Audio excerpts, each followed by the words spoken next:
J.J. Watt. Pass is caught. Diggs!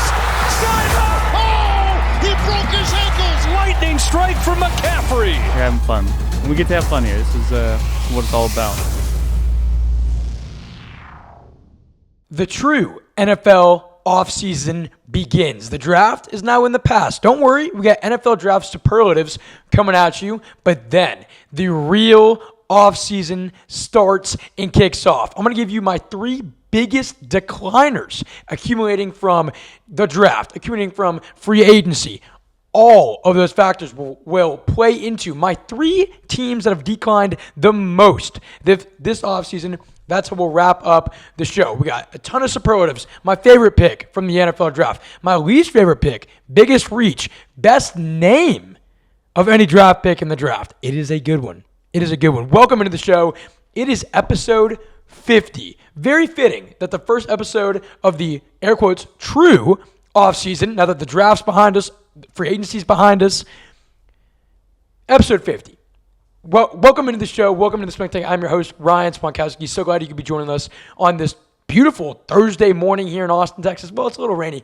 Thursday morning here in Austin, Texas, celebrating episode 50, April 30th, Thursday. Good morning, good afternoon, good evening. Whenever you're watching or listening, I appreciate you so much. Have such a great episode for you here. If you're not already, make sure you can go and follow on all the socials at the Swank Tank, YouTube, Instagram, TikTok, and on Spotify. Those are the 4 platforms you'll be able to find us and find all of our content.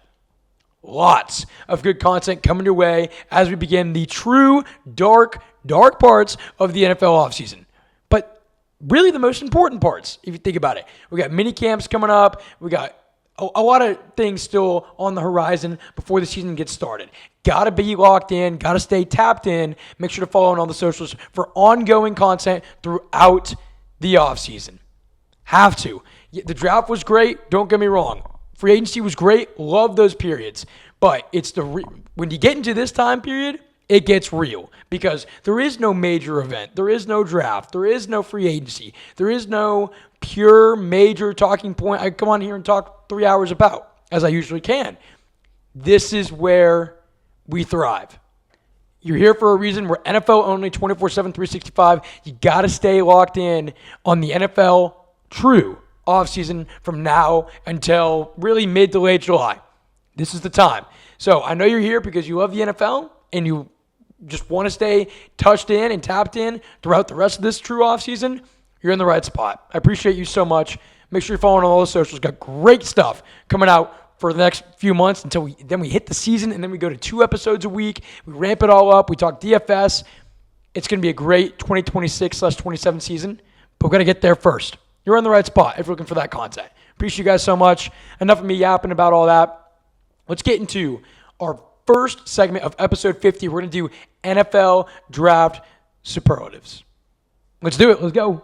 All right, we could do, like a ranking, giving a draft grade for every team. We're not going to do that. A lot of people have done that. Don't want to do it. Kind of monotonous, kind of boring. Oh, yeah, the Cardinals get a B+. Here's why. No, let's give some superlatives. We're going to start with my favorite pick in the first round. We got a bunch of different categories to go over. We got favorite second-round pick, favorite third-round pick, the teams with the worst draft, teams with the best drafts. We got a lot of things to touch on. We're going to start, we'll keep it simple, with my favorite pick in the first round. Obviously, a lot of different avenues I could go here. The first round probably shook out, especially the top 10 picks, not nearly as you predicted. Cardinal Tate going to the Titans at 4, probably didn't predict that one. Chiefs moving up, probably didn't predict that one, really. Maybe you did, maybe not to get the guy they got. But I'll tell you this, I love the guy the Kansas City Chiefs got. Mansour Delane is my favorite pick in the first round. Look, the Chiefs moved up to go get him. It wasn't some insane haul. I believe it was a few third or fourth round picks, whatever it even was. Moved up 3 picks from 9 to 6. Mansour Delane, 6th overall to the Chiefs from LSU. The Chiefs need secondary like they need air to breathe, right? You lose several secondary starters from the previous year in 2025. Heading into 2026, I lost several of them. McDuffie, gone. Watson, gone. Cook, gone. That's 3 starters in their secondary alone they need to backfill and replace. Yes, I understand that they traded McDuffie away. You still need secondary badly. What'd they do? Instead of waiting around at 9 to maybe get Caleb Downs, they move up to get their guy in Mansour Delane. I was so unbelievably behind this kid going into the draft. I love the spot for Delane. I mean, who doesn't want to play for Steve Spagnuolo and the Kansas City Chiefs? Who doesn't want to be the really immediate CB1 on the Kansas City Chiefs? The Chiefs knew their need. They moved up to get their guy. They addressed their need as well as any team could have in the first round because this kid is a stud. 31.3 passer rating allowed in 2025, 2 interceptions, 13 pass deflected. He was by far the bright spot on the LSU defense last year. My favorite pick. He is a lockdown CB1. I believe this kid will be just as good around, if not better, long term. McDuffie type of area, right? A top 10 CB. Really long term, I think could be a top 5 CB. Very high on this kid. I love what the Chiefs did here to make sure they move up and got their guy. Favorite pick in the first round, Mansour Delane, cornerback to the Chiefs from LSU. All right, let's go with the biggest steal of the first round now. Again, we can go a lot of different avenues here, but this one we're going to leave pretty plain and simple. Biggest steal of the first round. Yeah, let's go up to New York and John Harbaugh, give him a little visit. Let's go Arvell Reese, Giants, 5th overall. Linebacker from Ohio State, 69 tackles last year, 10 tackles for loss, 6.5 sacks in 2025. Look, I can throw any stat at you that if you wanted, or if I wanted to, could throw any stat at you about what Arvell Reese was able to do at Ohio State. That defense was loaded from top to bottom. Obviously, you look at Caleb Downs, Sonny Styles. All 3 of them went in the top 11 picks of the draft. Arvell Reese should not have made it out of the top 3. It's incredible that he was not drafted within the top 3. And then you put it even in the top 4 with the Titans going with Carnell Tate at 4. How Arvell Reese fell to 5? I really have no idea. He's probably the best defensive player in this draft. I would have liked for the Jets to take an Arvell Reese.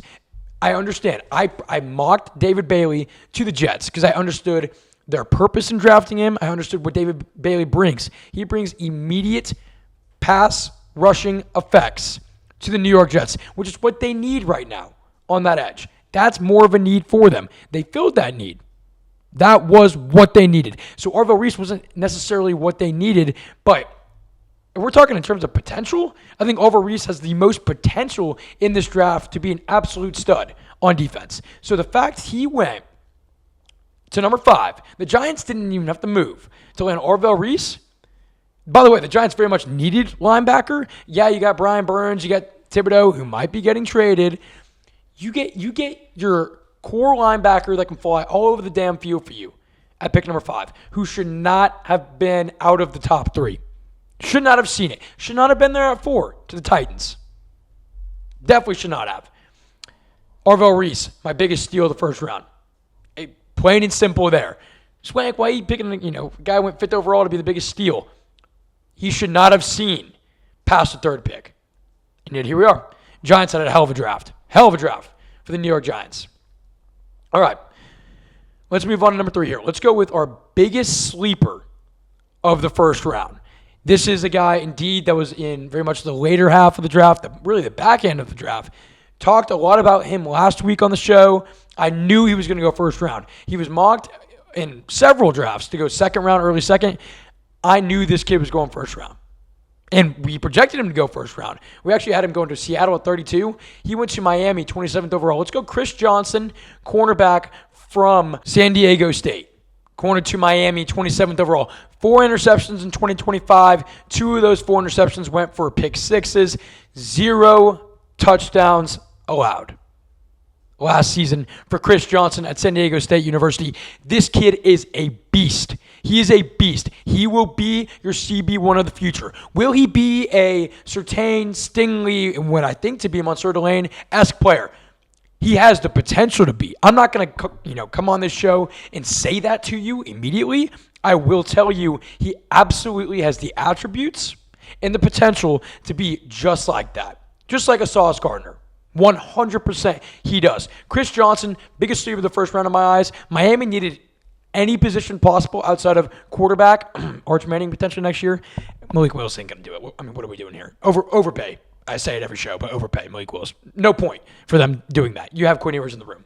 You're tanking. Anyways, off topic. Chris Johnson's the biggest deal in this draft for me in the first round. Just I love his attributes. He had a phenomenal season last year, kind of bounced all over, kind of a prove-it kid. I think he can really be the Miami Dolphins lockdown corner for the foreseeable future.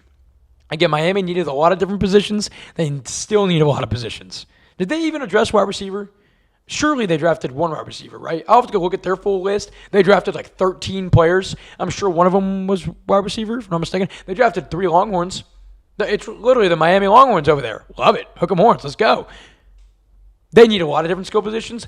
They go CB here with Chris Johnson out of San Diego State, and I love the pick. Absolutely love it. So much. The ceiling is so high on this kid. Very, very high on him. Biggest sleeper of the first round. Chris Johnson to Miami. Easily. Let's keep it rolling. We just did a lot of positives. My favorite pick, biggest steal of the first round, biggest sleeper of the first round. Again, let me state this for all these picks or all these superlatives. I'm factoring in what pick they went, what their potential is in my mind, what their fit is with that team, and what that team needed overall heading into 2026. All of those factors are factoring in to these superlatives, just to let you know. Just a little FYI out there. If you're wondering, how is he doing this? What is he going off of? What's the attribution here? Yeah, all those factors are having play here, okay? All right, we did some positives to start. Let's go a little bit negative now. We're just going to be real here. We're going to go least favorite pick in the first round. I'll give you 3 seconds to think. Who was your least favorite pick in the first round?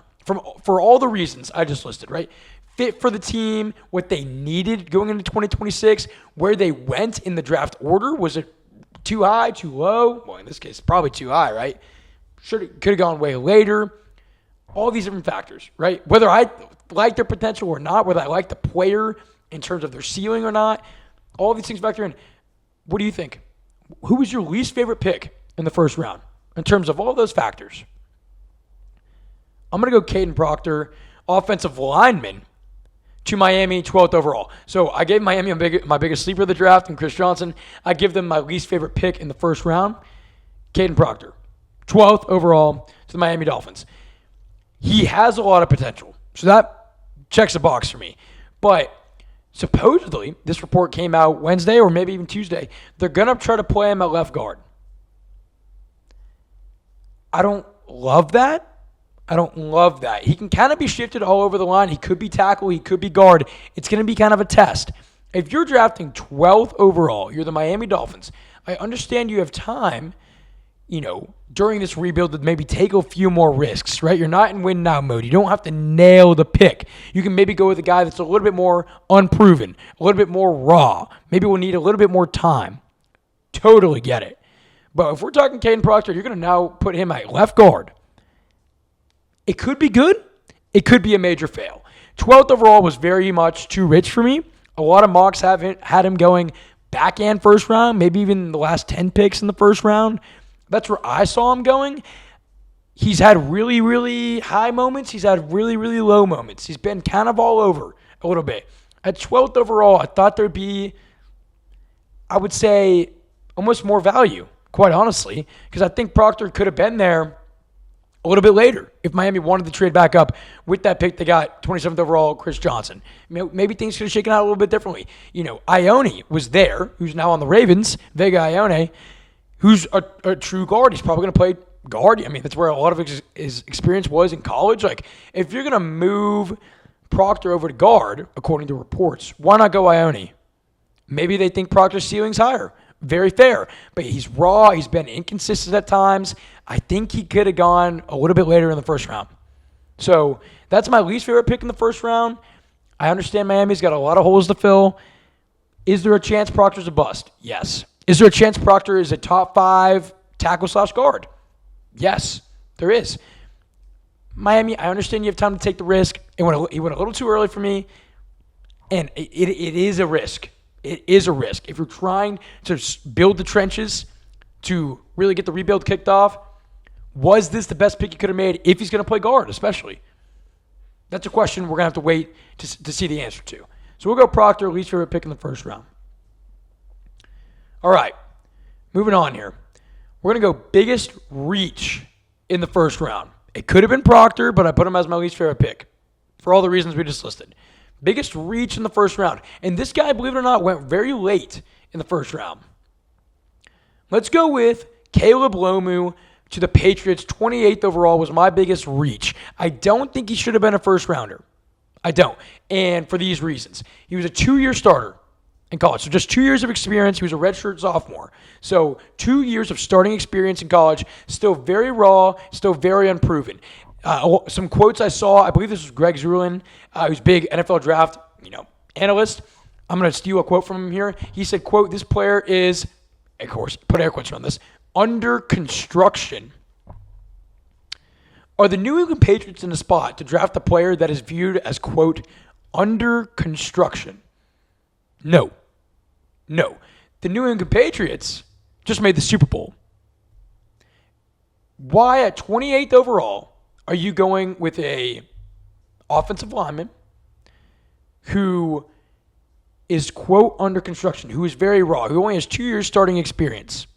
Don't get me wrong. He could still very much be good. He very much could be. But this was a reach for me, not only because he's, quote, under construction, he's not really proven, but at the same time, New England needs a guy that is a surefire first rounder, like a surefire, yes, we hit on this pick. A surefire, you're going to get production. A surefire starter.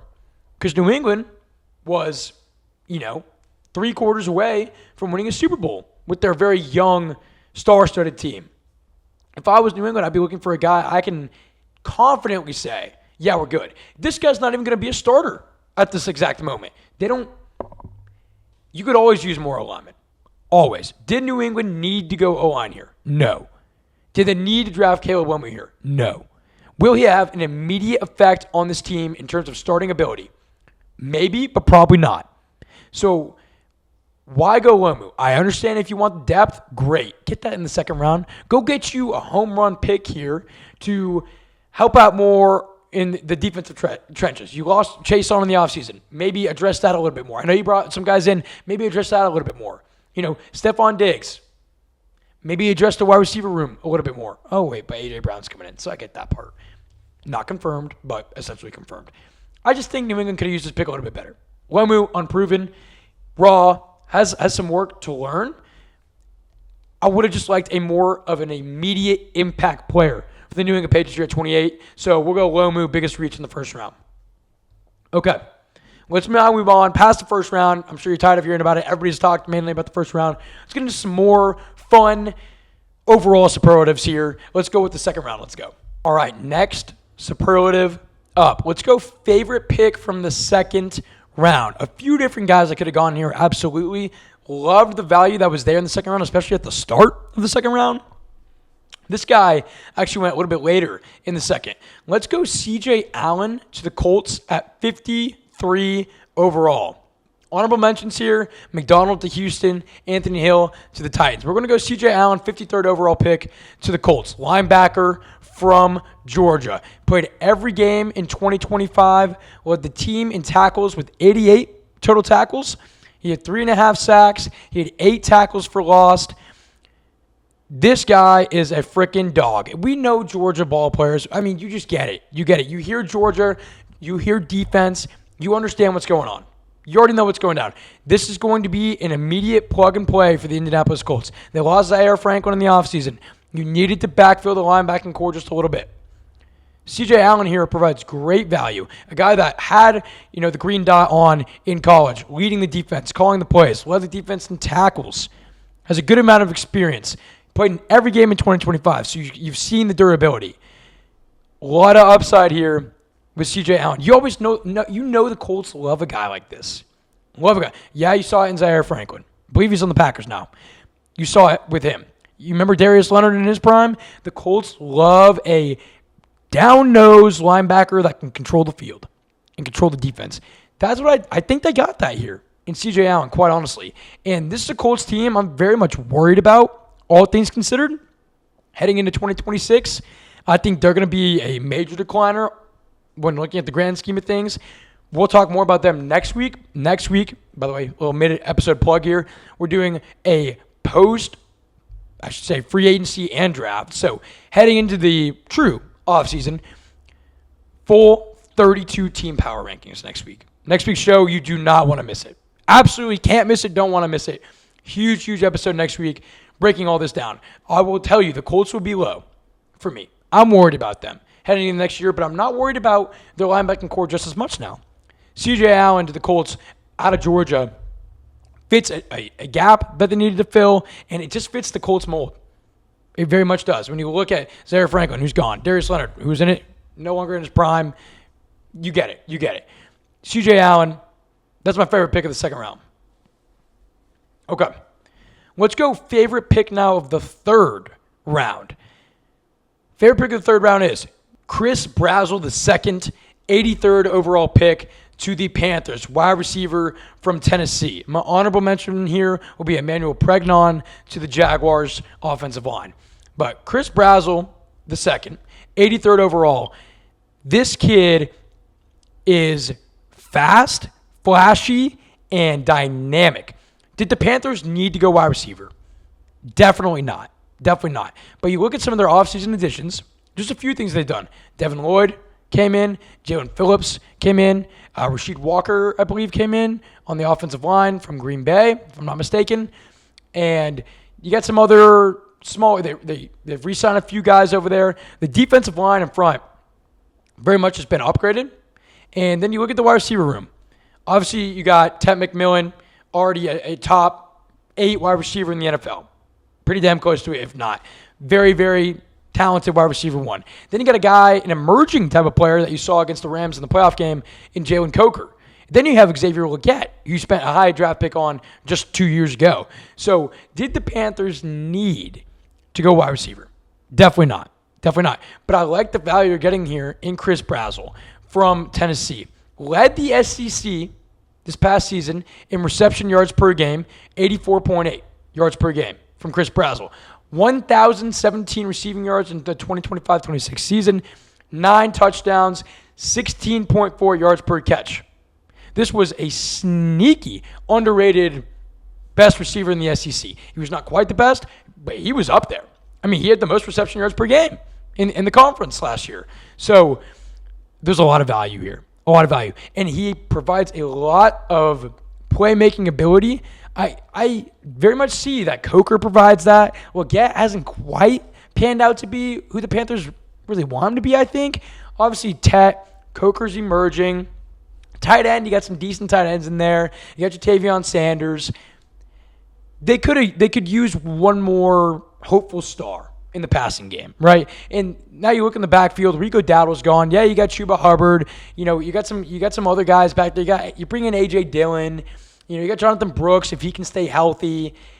You need one more kind of, not necessarily star, but solid guy. And I think Chris Brazzell could be that guy. Kind of you can give him jet sweeps, the speedster, the dynamic type of guy the Panthers obviously wanted. And so good value here, 83rd overall. They didn't need to really address wide receiver. They do it here in the third round. But damn, did they do it well, in my opinion. I think he's very much a sleeper heading into 2026. Is it a crowded room? If we're talking fantasy, absolutely. Too crowded of a room to go even remotely high on this kid. Could he be a very much late round flyer? Yes. Could he be a very strong, mid-season addition in terms of fantasy? Definitely could be. Wouldn't shock me. Chris Brazzell provides very much a downfield threat to help out Ted McMillan and Jalen Coker. Big fan of the pick. Let's now shift into favorite pick from rounds 4 through 7. So instead of going 4 and 5 and 6 and 7, I picked one player that was my favorite from rounds 4 through 7. I went a little normal here, if that's even the right word to use. Didn't quite go for the big reach here and give you maybe a name you haven't heard of. Let's go with Taylon Green, 182nd overall to the Cleveland Browns, quarterback from Arkansas. Honorable mention, Will Lee III. He also went to Carolina, adding some secondary depth there, which is very much needed for the Panthers. But we'll go with Taylor Green to the Cleveland Browns, quarterback from Arkansas, because I will tell you, why not? If you're the Cleveland Browns, is your answer at quarterback in your current quarterback room? No, it's not. There may be some of you out there watching or listening saying, yes, he is. It's Deshaun Watson. No, it's not. You're not saying Deshaun. If anything, you're saying Shadur. Are you saying Shadur? You saying Dylan Gabriel? No, you're not. You're not. The Browns still have not found the quarterback of the future. That is so clear. Respectfully, if you think it's Shadur Sanders, good for you. I'm not going to change your opinion on that. You go and believe in Shadur. I would love to believe in Shadur. Do I think Shadur is the answer at quarterback for the Cleveland Browns for the future? No. No. So why not take a flyer on Taylor Green? He's a superb athlete, a freak of an athlete. Is his arm the best thing you've ever seen in terms of accuracy? No, not even close. He's very raw. But why not? 182nd overall, take a little flyer on him. The upside is insane. Could he not even make the roster? 1,000%. 1,000%. But you're throwing a dart. Why not? On a kid with a lot of upside and with a lot of athleticism. Because you don't have your quarterback for the future in your locker room. You don't, as it currently stands.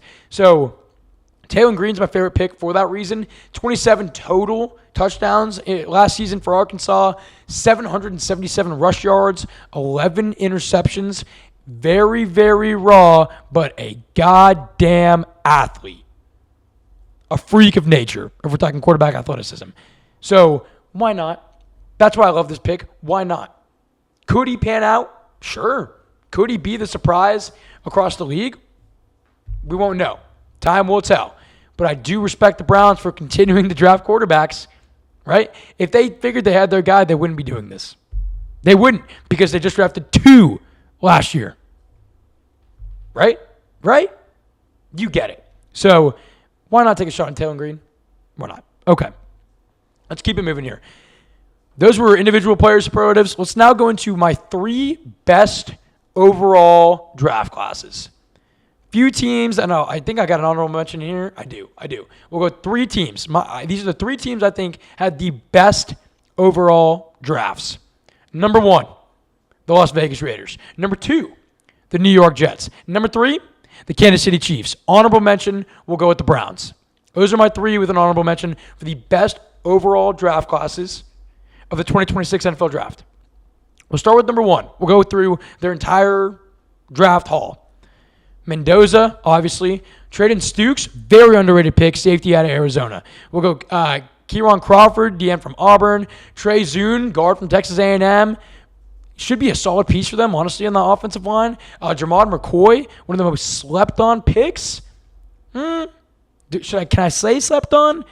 One of the biggest steals, I should say, of this draft. Was mocked to go in the first, fell all the way down to the first pick of I believe it was the 4th round, if I'm not mistaken, for the Las Vegas Raiders here. Cornerback from Tennessee, obviously dealing with injuries, but man, before the injury, he was a beast for Tennessee at corner. A lot of upside there, barring injuries. But great pick there. Mike Washington Jr., running back out of Arkansas, I think will be a phenomenal backup to Ashton Genty in Las Vegas. Kind of like a Sonic and Knuckles a little bit. Not quite as talented, of course. Not comparing Mike Washington Jr. to Dave Montgomery by any means. But I think he kind of provides that upside. Genty can't be taking 35 carries a game. He won't last more than 5 years. And the Raiders are Super Bowl hopefuls in that time frame with this draft class, with what they've done in the offseason. So I'm very high on Mike Washington Jr. I think he's very talented coming out of Arkansas. Love that pick, especially late in the draft. Dalton Johnson, Masses, which is CB from California, Malik Benson, and Brandon Cleveland. Listen to these guys. Obviously, they went Mendoza number 1 overall. That's great. We all knew that was happening. Can't wait to see Mendoza go ball out. Stukes, very much slept on for me. Crawford, there's a thumbs up, guys. There's a thumbs up. I've been trying to get rid of, if you're watching, the thumbs up that comes up from Apple. It just happens. Maybe I get rid of it. Honestly, it's just kind of whatever at this point. Okay. Mike Washington Jr., running back out of Arkansas, was a very much slept on pick for me as well. Trey Zune from Texas A&M provides great depth At O-line, he's guard. Maybe he could play center for them if needed. Behind Linderbaum as backup. Jermod McCoy, one of the best values in this draft by a mile. Let's move on to the Jets. David Bailey from Tech, I think, fits an immediate need, as we talked about earlier, for the Jets. Kenyon Sadiq, I could have definitely seen going top 10, sneaky going top 10. He went close, and he goes to the Jets. I believe it was at 15 or 16 overall? 16th overall, right?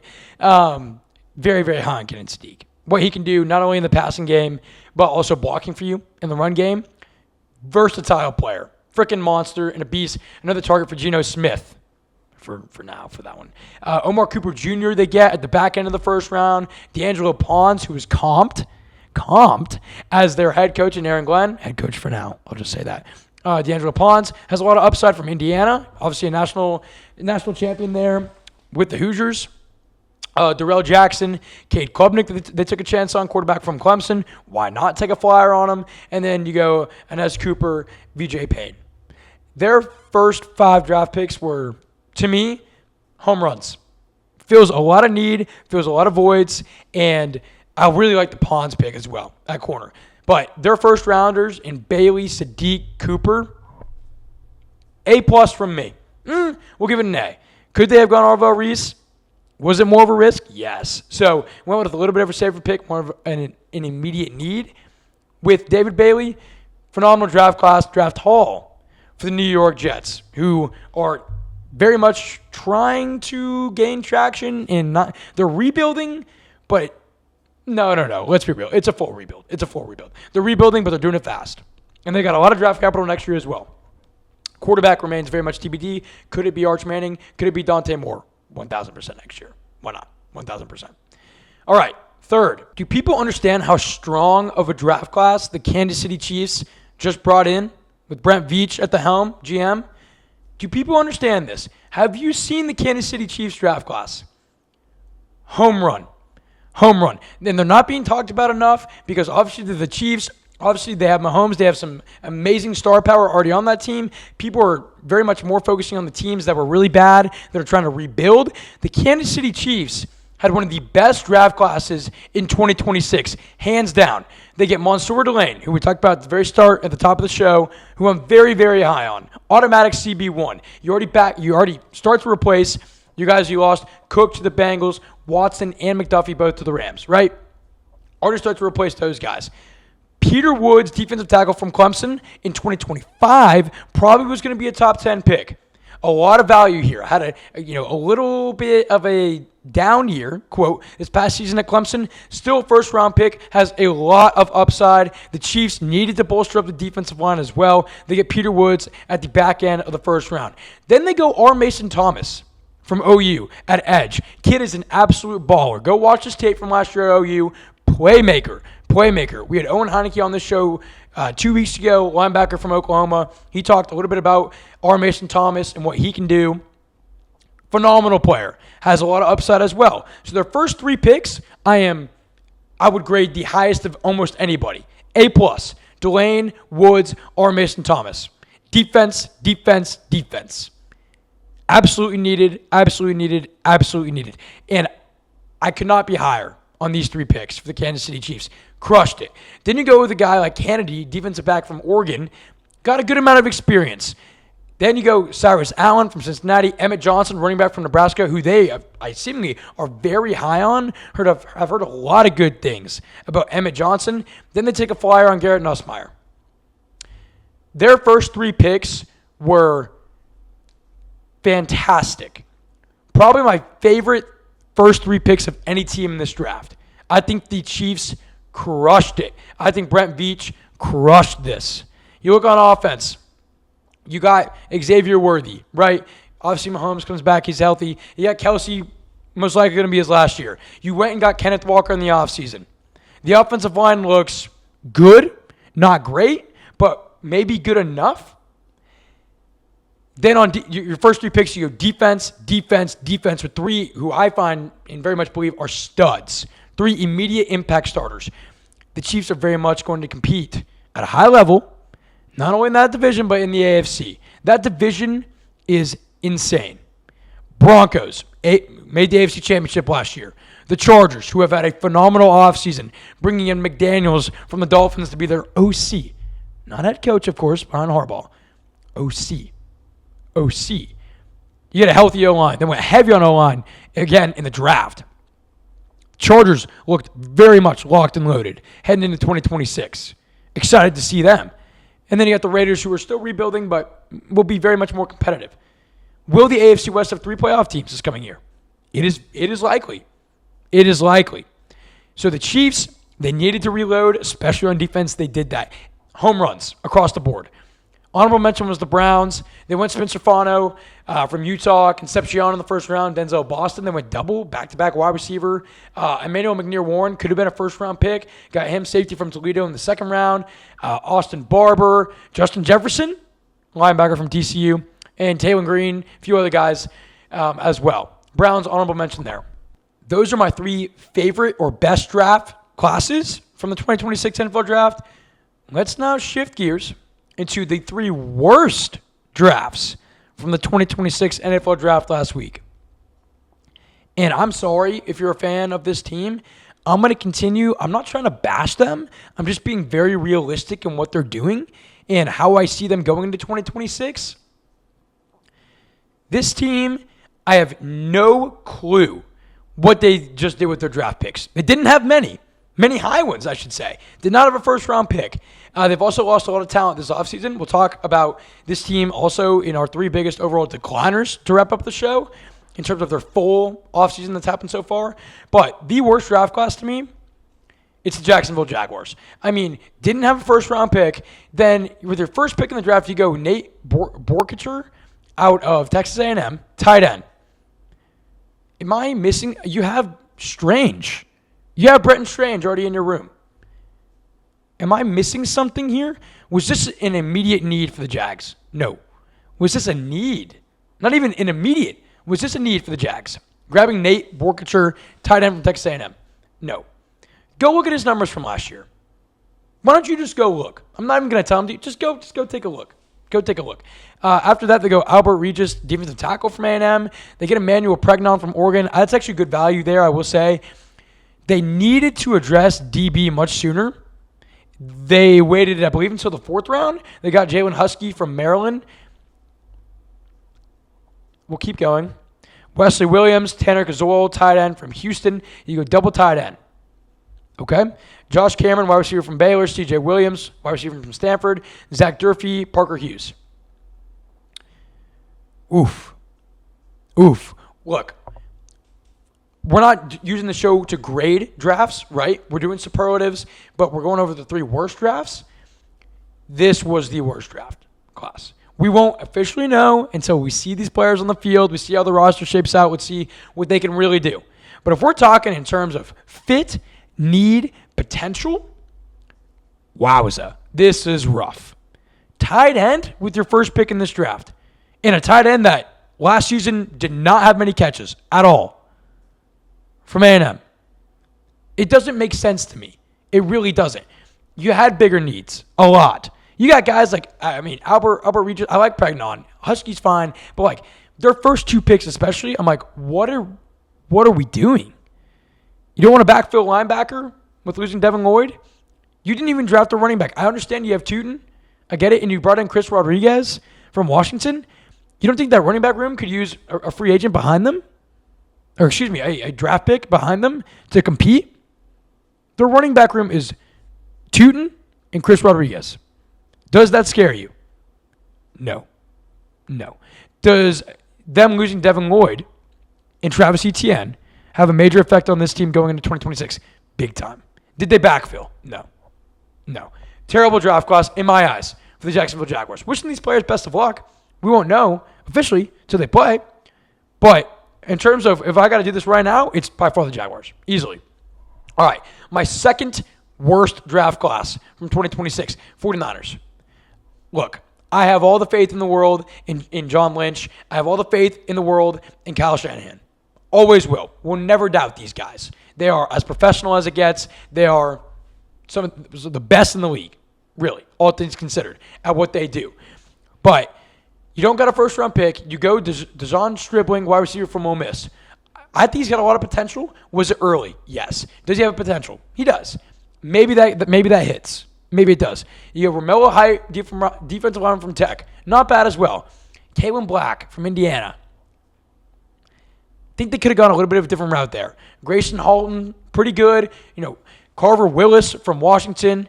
Ephesians Prysock, we're going to talk about here in a sec, from Washington. This draft class didn't do it for me for the Niners. I understand they didn't have a first-round pick. Was there more value, seemingly, at every pick they had? I think there was. I think they just had a lot of reaches. Look, they know way better than I do what they're doing. They went in with grades and a plan. They're the goddamn 49ers for a reason. They're always consistent. They're always in the mix. They know what they're doing. I'm not doubting the system, but if we're looking at pure draft classes, this was one that I would consider to be pretty bad.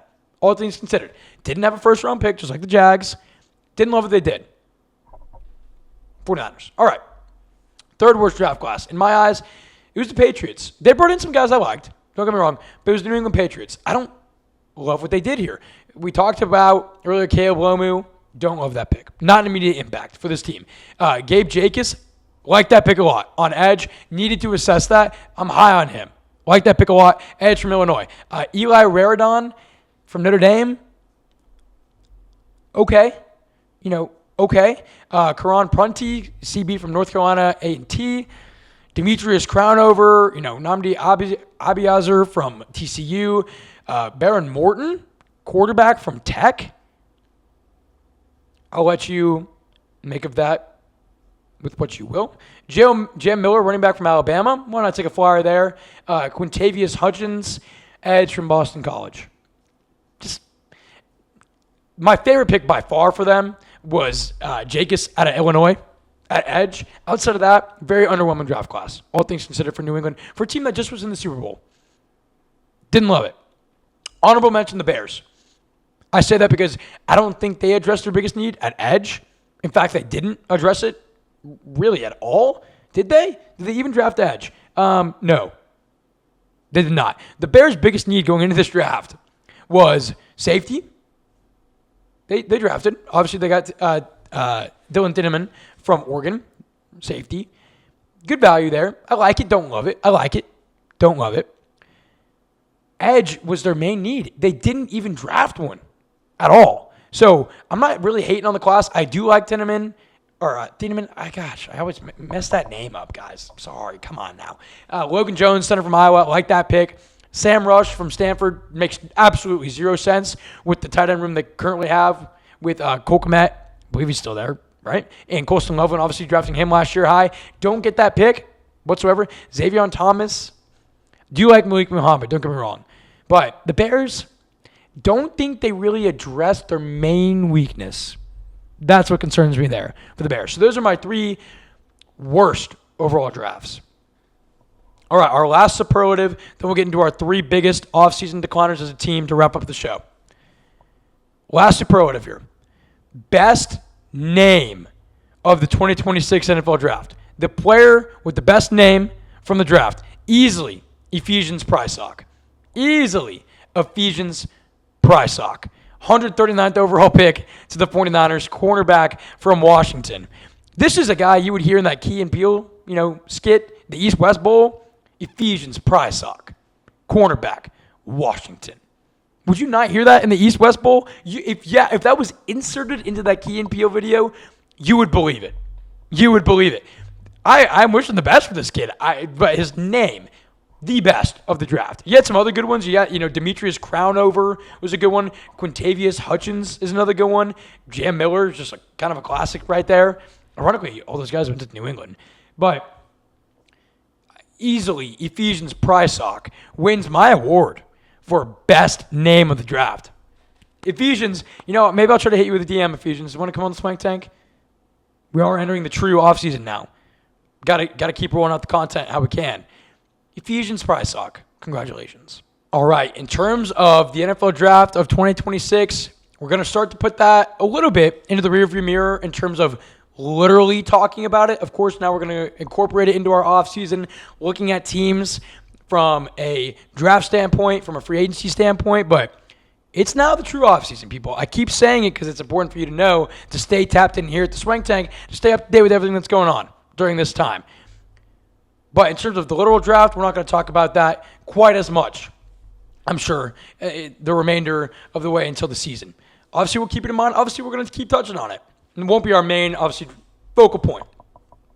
Unless maybe a few certain times here and there. But we now move into the late April, almost about to be May, time of the NFL season. And we're going to kick it off with this. My 3 teams that have declined the most from the end of the 25-26 season to the start of the post-draft and free agency season, heading into 2026 and 2027. So my 3 biggest overall decliners. We'll start at 3 and work our way to 1. 1 will be the team I feel, has declined the most since the end of their season and where they currently stand. Number 3, honorable mention here is the Colts. Talked about them earlier in the show. I'm low on the Colts. We're going to be talking about a lot about them this offseason. A lot. And these teams as well. Number 3, I think the team that has declined the third most from this past season, from where they currently stand, given free agency and the draft, we'll go with the Vikings. And you may be a little bit surprised by this pick, but it's because when you look at their division, that NFC North is freaking loaded. Loaded. Lions are very much going to be on vengeance watch from last season. Packers and Bears, 2 playoff teams, of course. Uber talented. Young, uber talented. When you look at Minnesota, last year I believe they finished 8-9, if I'm not mistaken. And, J.J. McCarthy was in, he was out. When he was playing, he wasn't good. When he was playing, he was very good. All over the place with J.J. McCarthy. This team is competing in the toughest division in the NFL. Maybe the AFC West takes that cake, but this is pretty damn close, right? One of the best, by far. Week in and week out, the Minnesota Vikings are going to have to be on their A game, especially when playing their division opponents. What have they done this offseason? What did they do in the draft? They lost Jonathan Grenard. They traded him away during the draft, I believe for 2 third-round picks. So you lose your big-time edge rusher. You lost Jalen Naylor. You lost Jonathan Allen to the Bengals. Naylor's a piece, but not necessarily a core piece. You lost Grenard and Allen on the defensive line. Did they backfill in the draft? Yes, they did. But they didn't add anybody this offseason that I would be like, oh, yeah, he's going to be an impact player. In free agency, nobody I would say, oh, yeah, that guy's going to really help that unit out. Really help, keep this organization heading in the right direction. They didn't do it. They lost more players than really they brought in. Who did they bring in? Kyler Murray. Like the acquisition, is he going to even start week 1? No, I don't think so. If Kyler Murray's in, something's gone wrong with our boy J.J. McCarthy over there. Vikings fans don't want to hear that. So they bring in Kyler Murray, you re-sign it, linebacker Eric Wilson. You lose Grenard, you lose Allen, you lose Naylor. Guys, that's really it. And you lose Harrison Smith at the same time. I believe he's probably retiring. I don't think that announcement is official yet. So they lost a lot on defense. Did they backfill in the draft? Yes. Did they do anything major in free agency? Not even close, because they didn't really have the money. So the Vikings, in terms of where they need to be in that division, in terms of needing to consistently improve, have not. I do like their draft class, but they did not improve how I thought the Vikings needed to. It was tough with cap, I get it. I mean, you get Banks in the first round. I like it. You get a guy like Orange at Iowa State at D-line. I like that too. They just didn't do nearly enough, in my opinion, for me to confidently come out here and say the Vikings can compete for the NFC North this season, as it currently stands. I cannot say that, even remotely. I do not feel confident whatsoever in the Minnesota Vikings heading into 2026 in terms of winning the division. Also, don't love their secondary as well. The running back room with Mason and obviously our boy who played in Green Bay a few years ago, Aaron Jones. So, the running back room is kind of old with Aaron Jones and Jordan Mason. Don't love that room. Don't love their secondary outside of Isaiah Rodgers and Byron Murphy Jr. So very much still gaps on the team. They backfill the D-line. They didn't improve, guys. This team did not improve. So I'm worried about them heading into 2026. All right, here at number 2. So this team, I believe, was the second biggest overall decliner from free agency in the draft compared to last season. We're going to go with the Tampa Bay Buccaneers. So number 3 was the Vikings. Worried about them heading into this season. I'm worried about the Buccaneers for sure. Here's why. They lost Mike Evans. Obviously a huge dagger, not only to that wide receiver room, to the offense as a whole, to that damn organization. He's been phenomenal for them. 1,000 yards essentially every damn year he's played for them. Several-time Pro Bowl. I mean, it's Mike Evans. That's a huge blow. You lose Rashad White. Okay. You lose Levante David. Another huge blow. You lose Jamel Dean. Another huge blow. You lose Logan Hall to the Texans. Depth piece, gone. That's a lot of loss. They have lost a lot. The Buccaneers have had a tough free agency, a tough offseason. Levante David, phenomenal player, retired. Great, just an amazing career. So they really lost their 2 cornerstones of that franchise this offseason. They added Alex Anzalone, like that. They brought him in to put at linebacker, kind of be their lead guy. I like it, but obviously replacing Levante David's big task, big order. Kenneth Gainwell, like that as well. Al-Qadim Muhammad, who had 11 sacks last year for the Lions, kind of out of nowhere. Decent additions, but they lost a lot. They drafted Ruben Bain. Love it. Especially where they were at 15. Steal. Absolute steal. Ruben Bain's going to be a beast. I don't care about their arm length. Don't care. He'll be a beast for them. So love that draft pick. Josiah Trotter, also at linebacker, like that draft pick too. So I like what they brought in, but they lost a lot. You lose Mike Evans, that's going to really affect them. Really affect them. I understand you got Chris Godwin still there. Obviously, you have Emeka Ibuka, who had a phenomenal first half of 2025, who's still going to be a phenomenal player heading into 2026. A lot of volume. Did this team overall improve across the board? Offensively, no. No, they did not. They re-signed Cade Otton. He's not really a game changer, all things considered. You bring in Gainwell to be RB2. Not bad. Not bad. You lost Mike Evans. How'd you backfill? You really didn't. You drafted Ted Hurst from Georgia State. Okay. You bring in Zach Robinson at offensive coordinator. Don't love it. Todd Bowles is still your damn head coach. Don't love that. So I do like their draft. I don't love it, but I do like it. I think Ruben Bain provided a lot of value. Trotter, I think, is going to be an instant starter for them. I'm worried about Todd Bowles still being their head coach. I'm worried about their secondary still at corner after losing Jamel Dean, not really backfilling that as well as I thought they should have. Offensive consistency across the board with no Mike Evans and with Zach Robinson calling the plays now, offensive coordinator. Those are my worries for the Buccaneers. And guys, there has to be offseason decliners. This league is so damn competitive, especially from last season heading into 2026. There is so much parity. There has to be teams that take a step back. There has to be. Right? The Bucs, to me, at this exact moment, are one of them. They're one of them. They could very much still be competitive. They're in a growing division. The Panthers could very much win it. The Falcons could win it if they figure out what the hell is going on at quarterback. The Saints are very much a team on the rise. It would surprise me, but it wouldn't be the biggest shock to me if the Bucs finished last in their division. As they currently stand. Call me crazy.